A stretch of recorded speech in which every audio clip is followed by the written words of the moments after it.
El día de ahora vamos a estar resolviendo un ejemplo de choques bidimensionales. Este es un ejemplo de un choque perfectamente elástico. Este es el ejemplo 2.13 que viene en la página 154 de su libro de Mecánica 2, que me dice que un cuerpo choca con otro de igual masa que está en reposo, desviándose de la dirección que llevaba. El movimiento tiene lugar en el mismo plano. Considera al sistema de dos cuerpos aislado y demuestra que si el choque es perfectamente elástico, entonces la dirección de sus velocidades después del choque forman un ángulo de 90 grados. Entonces aquí se muestra la situación del esquema que me está planteando el problema. Entonces aquí tenemos los dos cuerpos de igual masa, que uno es el que tiene velocidad, este es el que se encuentra en reposo, y después de la colisión, pues ambos cuerpos pues terminan con trayectorias completamente diferentes al eje de las X. Entonces aquí ya se considera como un choque bidimensional, donde es un choque perfectamente elástico, donde cada uno de los dos cuerpos pues presenta velocidades completamente diferentes. En esta situación posee de particular interés, ya que la encontramos en la vida cotidiana con ciertas frecuencias. Por ejemplo, cuando jugamos al billar, o jugamos a las canicas, o en esos discos sobre una mesa de aire. Por otra parte, también tienen lugar algunos casos de choques de partículas subatómicas.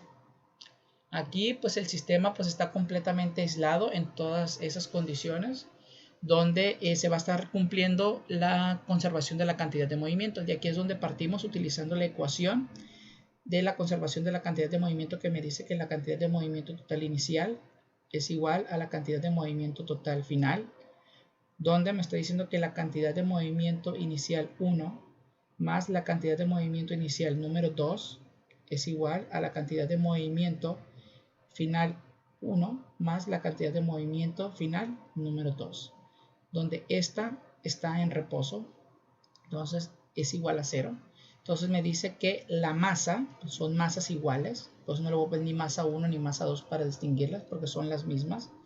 La masa por la velocidad inicial 1 más, sería igual, es igual a la masa por la velocidad final 1 más la masa por la velocidad final número 2.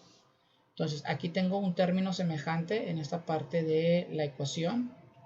La vamos a simplificar, donde la masa por la velocidad inicial va a ser igual a la masa por la velocidad final 1 más la velocidad final número 2.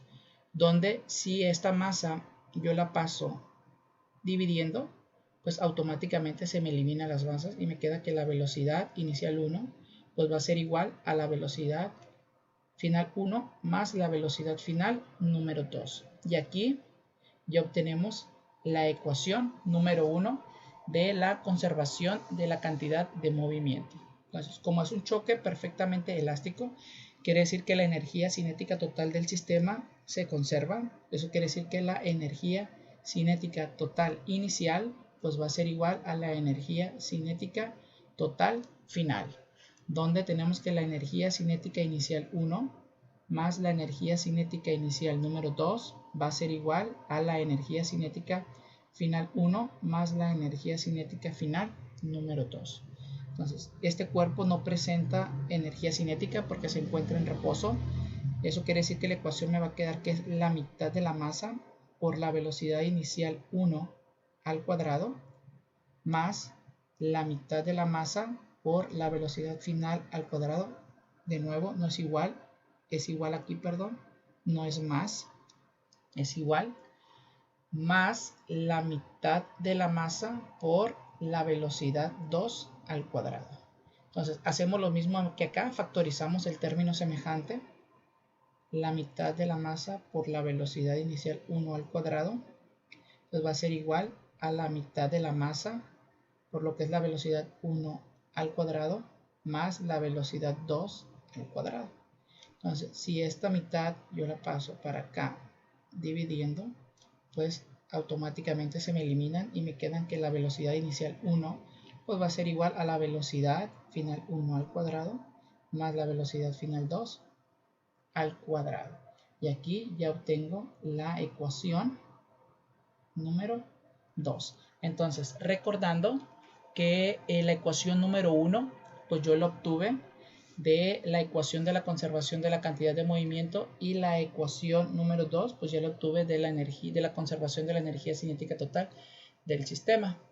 Entonces, a partir de estas ecuaciones, el problema pues se puede resolver de muchas maneras, pero ahorita pues vamos a resolverlo de manera geométrica para poder comprobar si estas ecuaciones cumplen con lo que está sucediendo aquí. Entonces lo voy a hacer de manera gráfica. Entonces yo voy a representar esos vectores. Entonces voy a agarrar el vector número 1 que tenemos aquí. Entonces si yo utilizo esos vectores, entonces yo lo puedo representar de esta manera en un plano cartesiano. Vamos a agarrar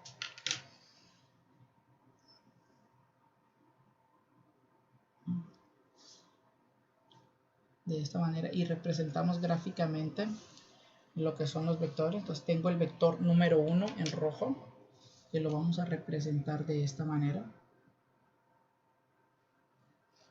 Entonces este vector me está representando la velocidad final 1. Entonces tengo este vector en azul, que lo vamos a representar de esta manera. Tengo la velocidad final número 2. Entonces sumados vectorialmente, a mí me da como resultado la velocidad inicial número 1. Entonces aquí voy a tener la velocidad inicial número 1. Entonces si yo agarro este vector y lo coloco aquí, pues me va a dar como resultante este vector de acá. Entonces de manera geométrica o de manera gráfica, que estoy representando gráficamente, esta ecuación cumple la ecuación número 1. Entonces la suma vectorial, la suma del vector final 1 más el vector número 2, pues resulta ser que me va a dar el vector de la velocidad inicial número 1. Entonces aquí gráficamente pues está cumpliendo lo que es la primera situación. Entonces, y esto también puedo decir que para poder cumplir la ecuación número 2, que esto es al cuadrado, en esta situación, se dan cuenta, es tipo teorema de Pitágoras, donde observemos que en general el triángulo no tiene que ser perfectamente rectángulo. Entonces aquí si el choque es perfectamente elástico, entonces la ecuación 2 nosotros estaría cumpliendo. Si esta elevamos al cuadrado, esta la elevamos al cuadrado y nos va a dar como resultado este al cuadrado. Entonces recuerden que el teorema de Pitágoras pues se utiliza cuando los vectores pues son perpendiculares. Eso quiere decir que si yo se va a cumplir, como les digo, si son perpendiculares, si yo tengo una horizontal y si yo voy a tener una vertical. Entonces el teorema de Pitágoras pues se cumple para poder encontrar una tangencial.